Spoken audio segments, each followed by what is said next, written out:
ഞാൻ തുടരും, എമ്പുരാൻ, ഇത് രണ്ടിനും വേണ്ടിയാണ് വെയിറ്റ് ചെയ്യുന്നത് ലാലേട്ടന്റെ സിനിമകളിൽ. അതുപോലെ എനിക്ക് ആ മനുഷ്യന് അത്രേ ഇഷ്ടം.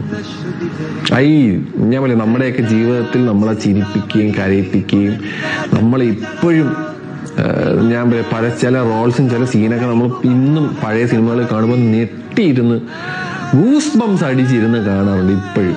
സത്യം എന്റെ പൊന്നോ.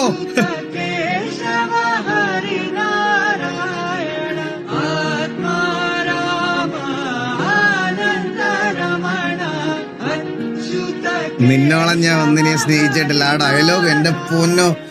ഞാൻ സത്യം പറയാലോ, ഞാൻ വേറൊരു കാര്യം പറയാം. എന്റെ മനസ്സിൽ ഓൾറെഡി പുള്ളിയുടെ കുറെ ഫിലിംസ് കണ്ടുകൊണ്ട് എനിക്കറിയാം പുള്ളി ഒരു ലെജൻഡ് ആണെന്ന്. പക്ഷെ ഇപ്പോഴത്തെ കുറെ 2K വാണങ്ങൾ പുള്ളി ഇട്ട് കളിയാക്കുന്ന കാണുമ്പോൾ ഞാൻ മനസ്സുകൊണ്ട് ആഗ്രഹിക്കുന്ന ഒറ്റ കാര്യമുള്ളൂ, ഇവന്മാരുടെയൊക്കെ അടപ്പിക്കാൻ വേണ്ടി ഒരു പടം വന്നാൽ മതി എന്നുള്ളൊരു മാത്രം, എനിക്ക് അത് മാത്രമുള്ള ആഗ്രഹം.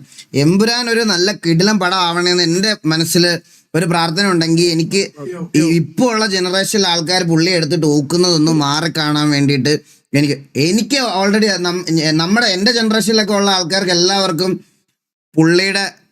പുള്ളി നമുക്ക് വേണ്ടി കോൺട്രിബ്യൂട്ട് ചെയ്തിട്ടുള്ള എന്തൊക്കെയാണെന്ന് എല്ലാവർക്കും അറിയാം.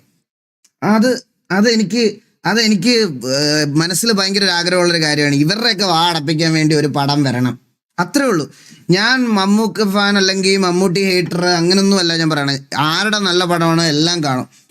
എനിക്ക് രണ്ടുപേരെ ഇഷ്ടമാണ്. പക്ഷെ എപ്പോഴും ഒരളവ് കൂടുതൽ എനിക്ക് പേഴ്സണലി ലാലേട്ടൻ്റെ പടമാണ്. ഞാൻ പുള്ളിയുടെ ഭയങ്കര ഫാനാണ്. ഞാൻ തുടരും.